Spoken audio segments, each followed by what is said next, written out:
In Lenz's law, I study that this holds good with the conservation of energy. But it was qualitatively, it is said as a qualitative.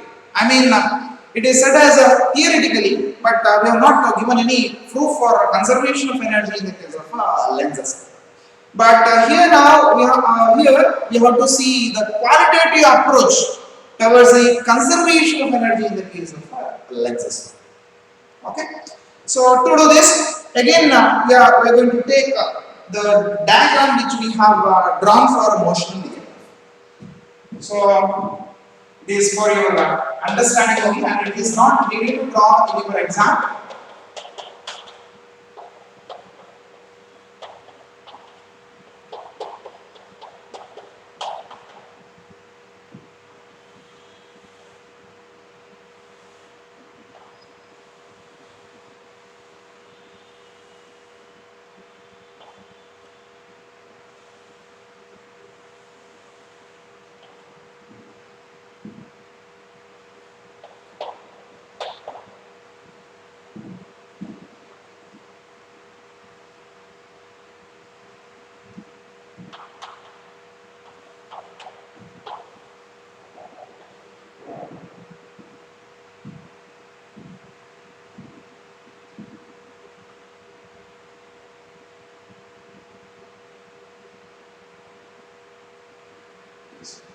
So this is the diagram.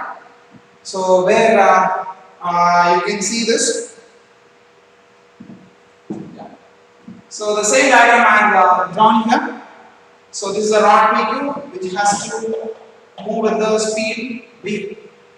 As soon as you move that rod PQ with the speed v, then that area will change. Because of that change in area, there is a magnetic flux will be linked with this coil. So that is why there is a current in this direction. So this is the direction of current flow in this in this rectangle. So then let us assume that the resistance of the rod PQ, this is a movable one. Rod PQ is a movable one, and the friction generated due to the movement of this PQ on this rail means two conductors separated by some distance. So that distance is a L here, and X is the length of another side. Yes. And PQ is moving, and the friction generated due to the movement is negligible. And let's say the resistance of the rod PQ is smaller. Smaller is the resistance of the rod PQ. And all other sides like SP, SR and QR all have some resistance. Let's for a moment say that they are negligible. There are all other sides have negligible resistance. The side or the rod PQ has resistance. That is why resistance of this whole rectangular conductor becomes R. So why we are taking is we wanted to show that Lenz's law holds good with the conservation of energy. We need some proof. That is why we are deriving this expression. Yes. So I told you that because of the change in magnetic flux, current induced and it will flow in this direction. So current induced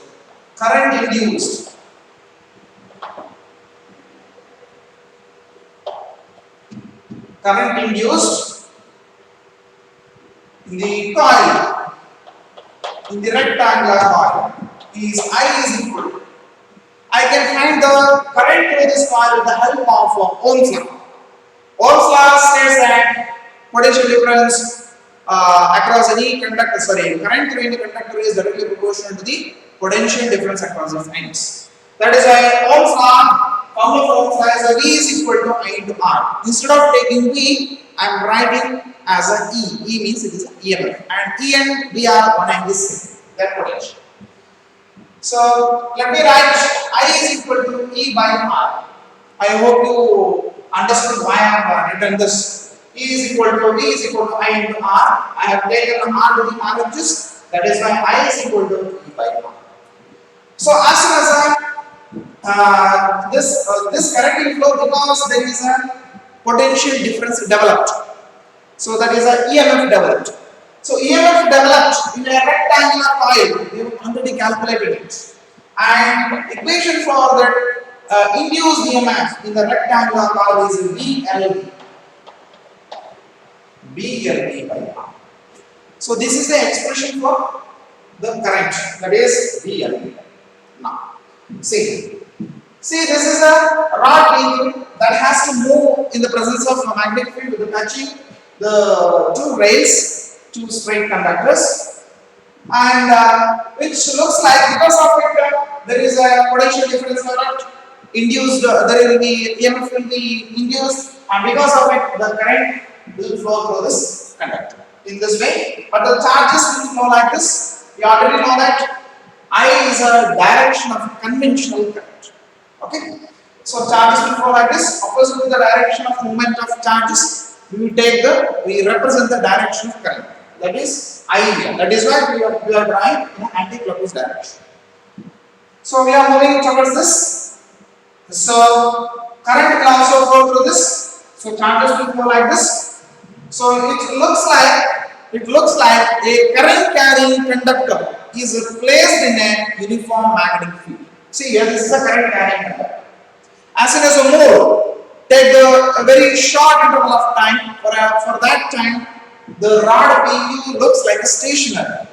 So at that point, we can see the current flowing through that conductor. That is why the situation resembles placing a conductor in the presence of external magnetic field. If we have placed any conductor in the presence of external magnetic field, then that rod will experience some force. So, similar case also we have derived while discussing the chapter moving charges and magnetism. So, we have written the equation for a straight conductor placed in a magnetic field, and that was F is equal to ILB, IL cross B. ILB sin theta, ILB sin theta. L was in length, and here the length of the rod is L itself, and B is B itself. Theta, it is angle between L and B. This is L, B is like this, which is going inward. So angle formed here is a 90 degree, theta is equal to 90 degree.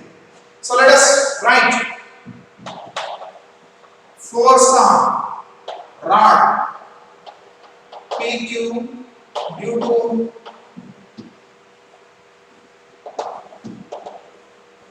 magnetic field is F is equal to I into L into B.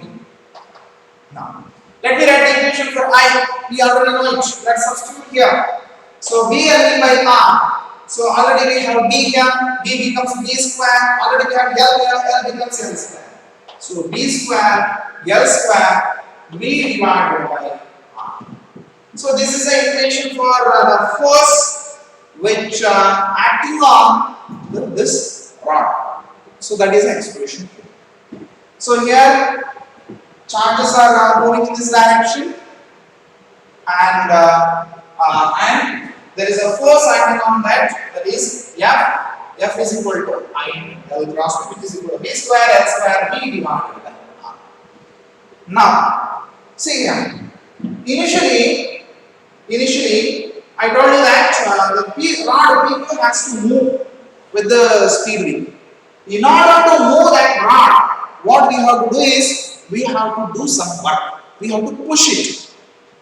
And after pushing, what will happen is area will change because of changing the magnetic flux linked with the area induces an EMF which gives current, which will further induces a current, and that is known as an induced current.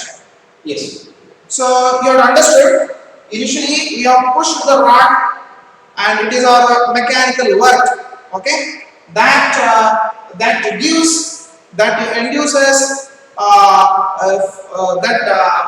induces a force on that rod because of the presence of a magnetic field over there. That is F is equal to B square L square V by R. Understood? Yeah. Now let me write what is the power to do this. We have done some work, we have pushed this, we have done some work. Then what is the power? Then what is the power? Power means it is a rate of doing work. Okay, it is a rate of doing work. That is, let us calculate over here. We have done some work, that is why we are able to calculate the power. So power to move rod P. We are moving the rod PQ, and the power to move the rod, that is P is equal to, how to calculate the power? Equation for power is work by time. Power is equal to work by time, and equation for power work is equal to force into displacement divided by time. Displacement divided by time can be written as a velocity. That is why you can directly write this as work done by time as a F, P is equal to F into V.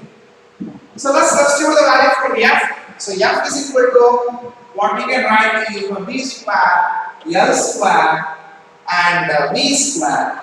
3 into V, already V is there. Here also you can have one more V which becomes square, which is divided by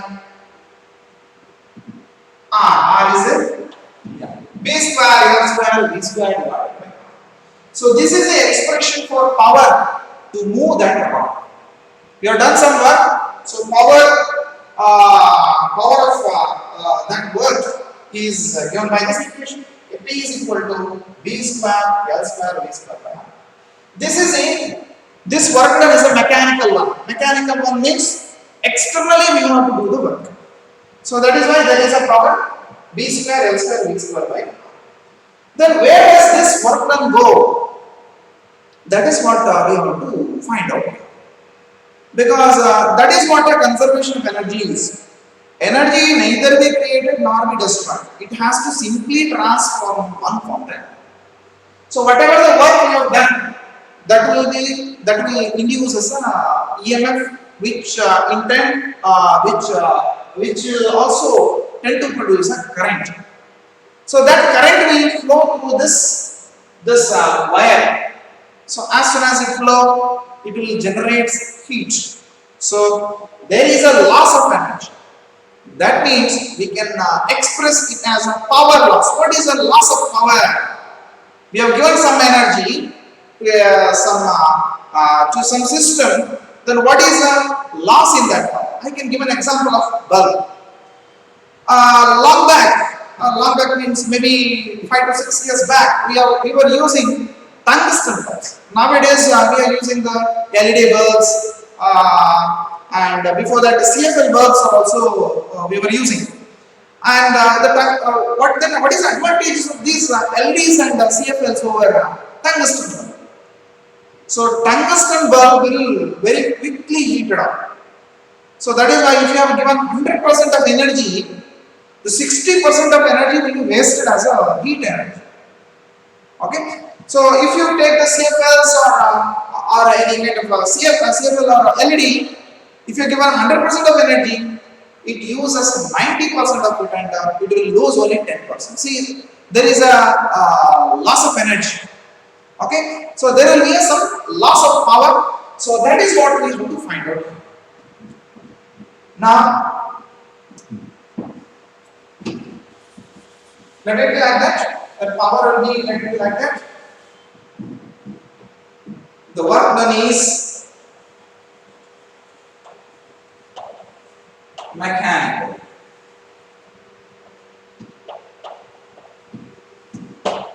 Let us write this equation of the power.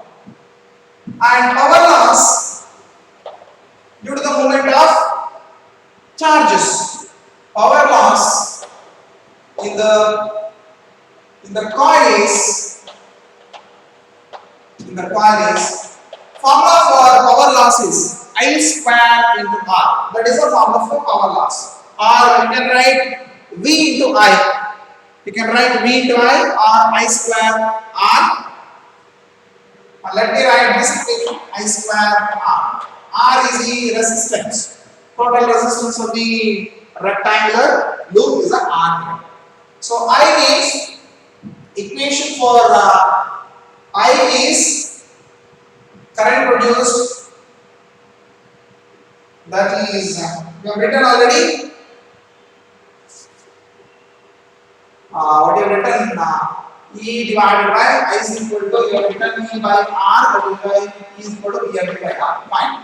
BLV by R, BLV divided by R to the whole square into R. So what happens? Square all the terms here, B square, L square, V square divided by R square. Here 1 R is there. Let us cancel 1 R. What we left with BLV, V square, L square, V square divided by R.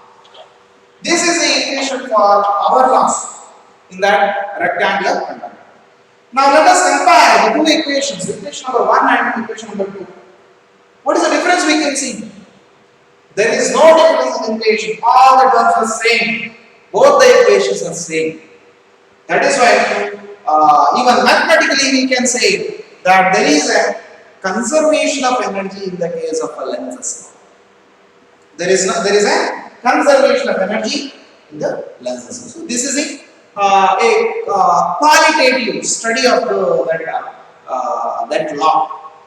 So from this we can clearly say that this Lenz's law holds true with the conservation of energy. And this is not sometimes this is asked for 5 marks, so that is why mark it as an important. So now let's move to another topic. Yeah, before that, let me give you one equation which gives the relation between magnetic flux, which gives a relation between magnetic flux and current. Relation between magnetic flux and current. It is a simple one, and it will not be asked in your exam, but you should know it, because while writing the competitive exams, you should know such kinds of formulas. Relation between phi and let us directly get into this. We know that E is equal to EMF induced is equal to delta phi V divided by dt. Okay. You can directly write delta phi V divided by dt, and we also know that A is equal to I into R. You can also write I into R. What is I? I is equal to delta Q divided by delta T into R. So here it is a relation between, phi and Q. Phi and Q. Yeah, fine. Now we wrote like this. Let us equate this.